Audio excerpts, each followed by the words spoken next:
This is Harsh Rules, I'm Ben Harsh, and today we're going to learn to play Conflict of Heroes, Awakening the Bear. Conflict of Heroes, Awakening the Bear is a light tactical war game designed by Uwe Eichart. This is published by his company, Academy Games, and the components that Academy Games put out are absolutely gorgeous, especially if you get the second edition of the game, which also has more content. This is the first game in a trilogy covering the Eastern Front of World War II. This game covers Operation Barbarossa in 1941. The second game in the trilogy, Storms of Steel, covers the Battle of Kursk in 1943. The third is an expansion to Awakening the Bear called The Price of Honor. This expansion serves as a prequel to these games and covers the invasion of Poland in 1939. Future games in the series will utilize the same Conflict of Heroes system that we're going to learn here, but will cover other theaters of the war. Conflict of Heroes Guadalcanal will release in spring of 2016, which is this year, and I'm really looking forward to it. So in anticipation of this new release, let's start back at the beginning and learn how to play Awakening the Bear. And now for a briefing on Firefight Number 1, Partisans.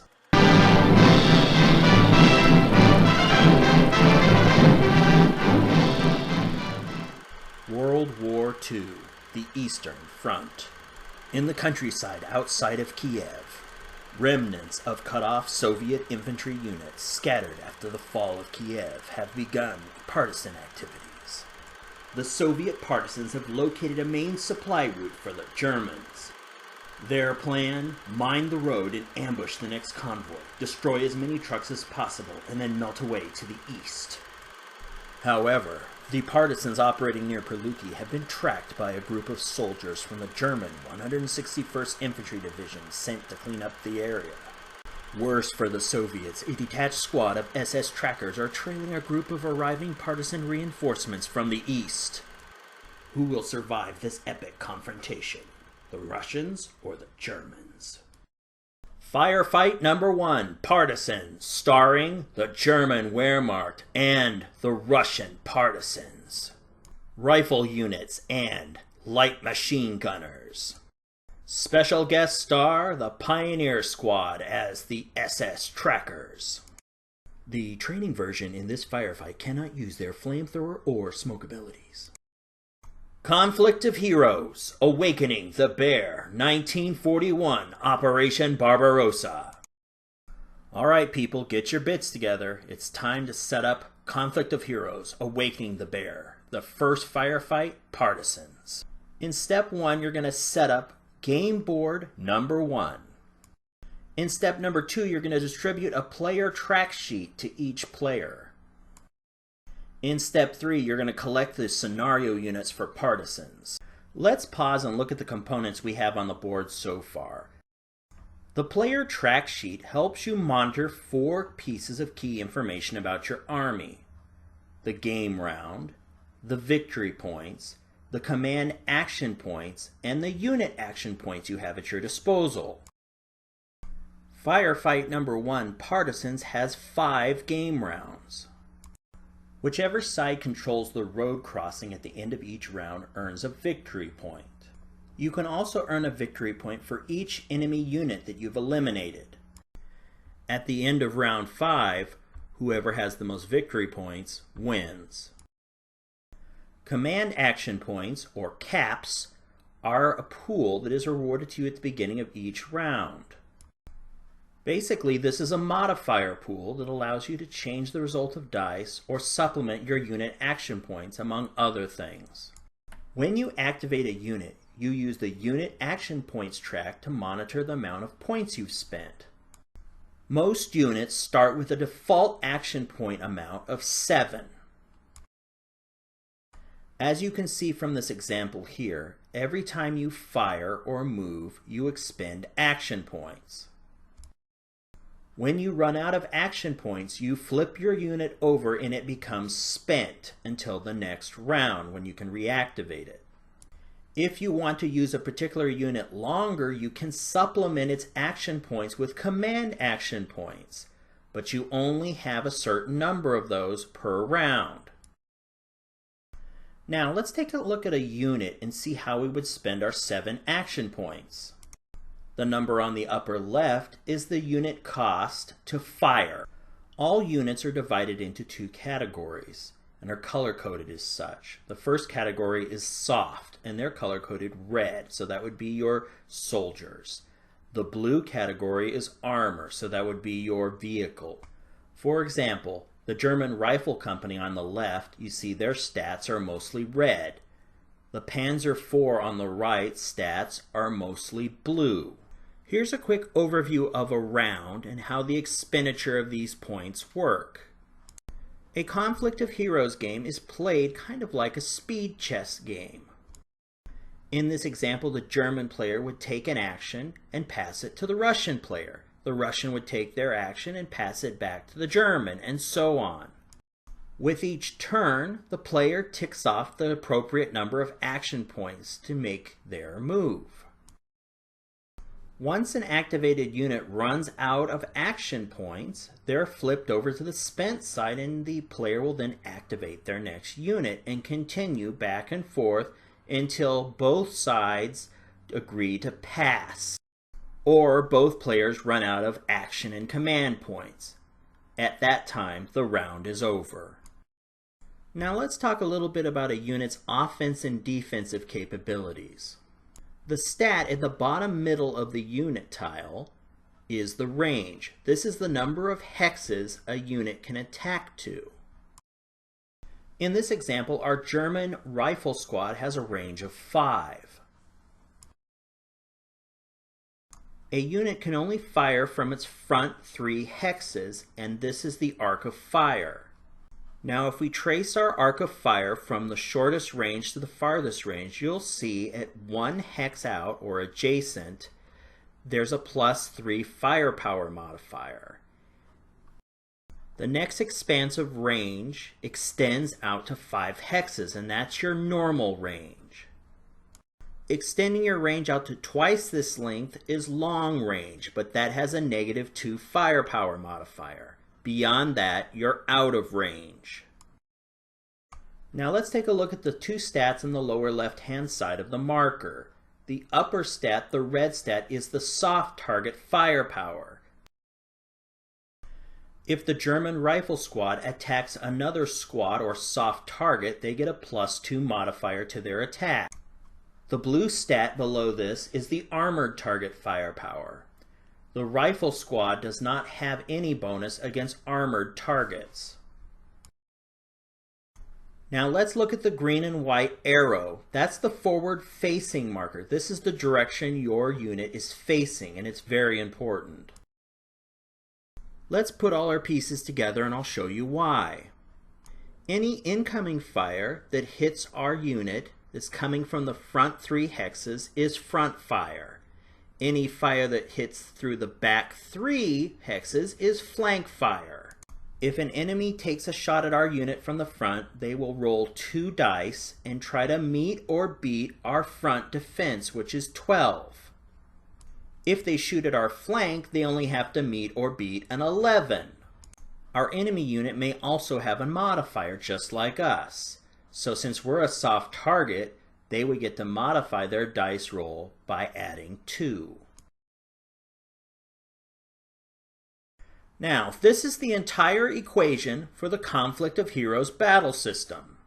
The attacker will add his firepower modifier and his range modifier, along with a maximum of 2 caps, plus the result of 2 6-sided dice rolls that will equal his attack value. The defender determines where the shot is going to intersect his unit, either from the front or the flank, and he selects that defense modifier and then adds any cover modifier he might have to equal his defense value. The attack value must meet or beat the defense value to score a hit. Now, we're going to look at this later in the gameplay, but hopefully this gives you some context as to how all these different stats work together. And now back to our setup. Setup step 4, it's time to identify the key map points. In our example here, I've added some markings to help us understand where the coordinates are. So running north-south, which would be your longitude, we have A, B, C, and then the latitude is 1, 2, 3. So when we combine those, you can see that our main objective here is G9. This is the intersection in the road where the Russians are waiting to ambush the convoy. The Russian units are already placed on the map. So the Maxim machine gun is at coordinates C11, and the 3 rifle squads are at F13, H12, and J14. For this scenario, you can't change the starting position of the Russian units. However, in round 1, the Germans are going to arrive on the left side of the map in that shaded area that says Germans enter round 1. The German player can choose where in that zone he wants to place his units. In round 2, the Soviet reinforcements will appear on the right-hand side of the board in that red area that says Soviets round 2. In round 3, the German SS trackers will appear in the upper right-hand corner. In step 5, it's time to place the starting units. So I'm going to place my German rifle squad and my light machine gun squad along the side of the map here where it says Germans enter round 1. I've also placed a control marker on the board. During round 1, the control belongs to the Russians, and they will get a victory point unless the Germans are able to take control of that hex. To get the victory point, the Germans must be the sole occupant of G9 and flip the control marker over to their flag. Now that the board is set up, we're going to look at the gameplay. Okay, this is round 1. Germany has the initiative, and I need to activate my first unit. I'm going to activate my German rifle squad at coordinates F2. By doing that, I need to move my action marker out to 7. So I slide my green marker out to number 7 on the player track sheet. With a freshly activated unit, I basically have 4 options. My first option is basic unit action, so that means I can move or I can fire. With this particular unit, a movement costs me 1 action point or 1 command action point, and firing costs me 3 action points or 3 command action points. The third unit action I can perform is called a stall, and essentially I'm going to hold position, expend 1 action point, and then pass it to the next player. This is a really useful tactic if you have all your units positioned just the way you like them and you want to force the other player to take an action. Option number 2, I can activate a new unit. So basically I'm going to jettison all my remaining action points and activate the next unit. The order of these units is just for the demonstration. I can activate any of the remaining units I like. Obviously I'm not going to do this because this is the first unit I've activated in the game, but later it might make sense. The third option is I can take an opportunity action with another unit. So I'm going to maintain my currently activated unit and then use another unit. An opportunity action is going to cost the second unit all of its action points to take 1 action. So you want to be really careful when you do this. You can take informal opportunity actions every turn just by using your command action points, but sometimes you're either out of action points or you don't want to tap into your bank, so you can perform this opportunity action, but it's very costly. The fourth option is to pass. When you pass, if you have an activated unit, it is flipped to the spent side and you pass the turn to the opponent. After that, you can continue to take future turns, and you can also pass again, but be aware if both players pass, the round ends. We are going to take a unit action. Let's quickly look at movement, terrain, and cover. So in this scenario, there's open terrain, road terrain, light woods, and heavy woods. Open, roads, and light woods do not cost any additional action points to enter, but heavy woods does. Heavy woods costs an additional action point to move into, so it costs you 2 action points. Now, open hexes and road hexes do not provide cover, but light woods and heavy woods do. Cover in light woods adds +1 to your defense modifier, and cover in heavy woods adds +2 to your defense modifier. As far as movement goes, we can advance into a front hex. Stationary, we can pivot to the left or right to change our facing, or we can retreat into a flank hex. Backing up into a flank hex will cost us 1 additional action point. I'm going to spend 1 of his APs to move him up the road 1 hex. Now it's the Russians' turn, and they're going to activate a unit. They've activated their own rifle squad at coordinates F12. So they move their green action marker out to 7 on their player track sheet. The Russian player is going to use 1 AP to move his unit 1 hex. He subtracts 1 from his action points. The German player is going to spend 1 AP to keep following the road 1 hex. The Russian player spends 1 AP to move 1 hex down the tree line. German player following the road spends 1 AP to move 1 hex. Russian player spends 1 AP to move 1 hex. German player still following the road moves 1 hex. The Russian player then decides to use 3 command points to activate the Maxim machine gunner at coordinates C11. Always remember, even if a player has a unit activated, he can still use command points to temporarily activate another unit.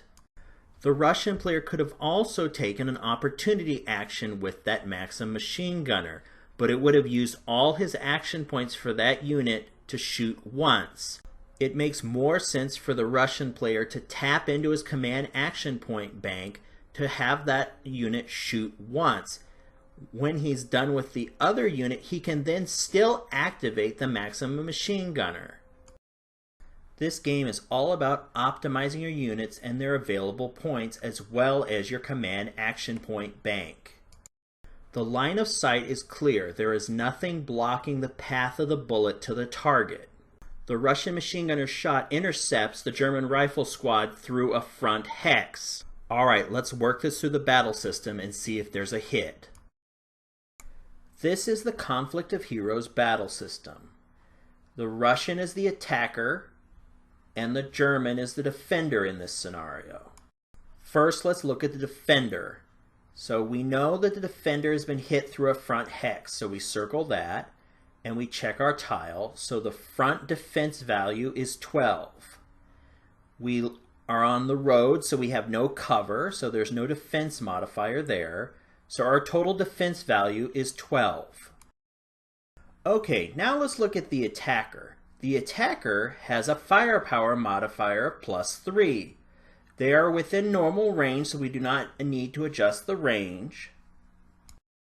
The Russian player announces that he's going to use the maximum of 2 cap points to modify his dice roll. He rolls his 2 dice and he gets a 9. So his total attack value is a 14, which beats the 12. It scores a hit. Now let's see what kind of damage the German player is looking at. In Conflict of Heroes, damage is determined by these yellow foot unit hit markers. There is a set for foot units and vehicles, so don't get them confused. The player that has been hit needs to randomly draw one of these markers to determine what the damage is to their unit. The easiest way to manage these markers is to make your own casualty cup, dump the markers in, and stir them up. The player whose unit has been hit will select a marker from the cup and check to see what the results are. I've organized these markers into 3 groups based on the rally number needed to remove the effect. The group marked rattled are the lightest effects, so you can be unnerved, pinned, suppressed, or stunned. And you'll see at the corner of these markers are the information you need to see how your unit is impacted. Now, unnerved doesn't have any impacts to the unit, but just remember, if you get 2 of any of these markers on one of your units, the unit is killed. To remove a marker, a player must spend 5 action points or 5 caps to attempt to rally. They will then roll 2 6-sided dice, and they must meet or beat a 7 and up to remove the marker. The next set of markers I call shell shock, and they're much more serious in nature. Your unit can start cowering, they can become panicked, or they could just go berserk. To rally away this marker, you need to roll at least an 8. Finally, there's a very rare KIA marker, which will kill your unit instantly. So we draw our marker and we get suppressed. So we can see that this is going to modify our unit by adding to the fire cost and reducing our soft target modifier and our armor modifier. So we need to hide the marker from the opponent under our unit, but keep in mind what the changes are to the rolls. So we mark our unit with a suppression marker, and now it's our turn. So we need to decide what we're going to do next. Looking at the situation, our tactical options are pretty limited. An attempt to return fire doesn't look good. We're out of normal range from the Maxim machine gunner. We have a long-range -2 firepower. We're already suppressed with a -2 firepower. Our target's in cover, so they get a +2 defense modifier. And our fire cost is now 4, and we only have 3 action points left. Even if we use caps to try to supplement, we can only use 2 caps to adjust our rolls. If we attempt to rally, it's going to cost us 5 action points or caps. So that's going to burn up the rest of our action points and 2 of our command points. That machine gunner is still out there, so it's probably wiser to take cover in the heavy woods and pick up a +2 defense modifier. We can then attempt to rally in the woods with a +1 bonus for rallying. So we're going to use 2 action points to move our unit into the heavy woods to take advantage of the +2 defense modifier. Our unit is now completely spent, so we'll need to activate a new unit the next turn. It's Russia's turn, so they're going to move their unit into the control hex and guard their victory point for this round. It's Germany's turn. We need to activate a new unit, so we're going to activate the light machine gun at B2. We're going to take a unit action and fire on the rifle unit in G9. Our shot intersects with the front hex on the enemy. They do not have a defense modifier, and their defense value is 12. Our LMG has a firepower modifier of 4. We are within range. We're going to use 2 caps to modify our roll. We roll the dice and we get a 12 for a total attack value of 18. And the enemy is KIA. A KIA occurs if the attack value exceeds the defense value by 4 or more. The target is killed instantly. When a unit is killed, he is placed on his commander's player track sheet in the command points section. Every time a player experiences a casualty and loses a unit, he loses 1 point on his command action point track. This means in subsequent rounds that the Russian player will start with. It's the Russian player's turn, and he's going to activate the Maxim machine gun at coordinates C11. The Russian player is going to spend 3 action points and take a shot at the rifle squad in G5. Okay, let's check our suppressed defender. He has a -2 suppression, so his defense modifier is now 10 for the front hex. He is in heavy wood, so he gets a cover of 2, so his defense value is 12. The Maxim machine gunner has a +3 firepower modifier. He's within range, and he can spend 2 caps and roll 2 6-sided dice to see his attack value. The Russian player announces that he is indeed going to use 2 caps. He rolls his 2 dice and gets a total attack value of 15, which is a hit. Since the German unit already has a suppression marker, the second hit is a kill to inaction and he is removed from the game. The German player will place his casualty on the command action points track, and he will have only 5 points moving forward. It's the German player's turn. He's going to use 1 cap to move the light machine gun unit from H2 to G2. We are going to bait the Maxim machine gunner to see if he'll take a shot at us. And it works. The Maxim machine gunner spends 3 action points to take a shot at H2. Okay, our German defender takes a shot through the front hex. So his defense modifier is 12. He has no cover, so he has no cover modifier for a total defense value of 12. The attacker has a +3 firepower modifier, but he is in long range mode, so he loses 2 of those points. He has no caps left, so he needs to roll 2 6-sided dice to see if he can score a hit against 12.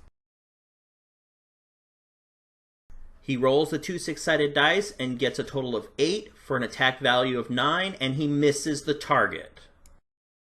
Now the German player is going to move his LMG down to C2. It's the Russian player's turn, and he just realized he's stuck. He no longer has any command action points, and he only has 1 action point, so he can't really move into the cover any more than he already is. And he can't shoot back. He's a sitting duck. Now obviously you know what's going to happen next, so we're going to end the gameplay right here and cover off on a few more rules, and after that you should have enough information to play the first 2 firefights of Conflict of Heroes: Awakening the Bear. Okay, let's cover off on one rule I didn't have a chance to show you in the gameplay section, and that's the concept of unit stacking. In Conflict of Heroes, a hex has no stacking limits, whether it's an enemy or friendly unit. However, incoming fire affects all units in a targeted hex. So that means if you take a shot into a hex that has multiple enemies, or enemies and friendlies, you need to resolve the fire against each unit. This reminds me of my father, who was a United States Marine in the Vietnam War, and when we used to watch movies together, he would always start yelling at the screen, "Don't bunch up! Don't bunch up!" Hollywood often ignores battlefield tactics to get as many actors in the frame as possible, which drives my dad nuts. That and the common rants, "We never had that!" Whenever Hollywood screws up, always makes movie time with veterans a lot of fun. So continuing on, a unit can pass through an enemy-occupied hex. However, on his turn when he's inside the enemy-occupied hex, the enemy can conduct close combat against him during their turn. On the subsequent turn, the unit can then return with close combat of their own or continue out of the hex. In close combat, units get a +4 firepower unless they're carrying heavy equipments, which will back that off by 2. If there are multiple enemies in a hex, the player must decide which unit they're going to conduct close combat with. Once you've completed the current round, you need to prep for the next round. You need to flip the spent counters over to fresh, reset your caps, prepare any reinforcements, and then you will roll to see who has the initiative. And you can spend cap points to modify your dice. The player can use 2 command action points to modify his initiative dice roll just like the other dice rolls. However, you will be losing up to 2 caps in your new round right out of the gate, so think about that carefully if you really have to go first. This concludes our basic rules tutorial for Conflict of Heroes: Awakening the Bear. I'm Ben Harsh for Harsh Rules, and I hope to see you on the next episode.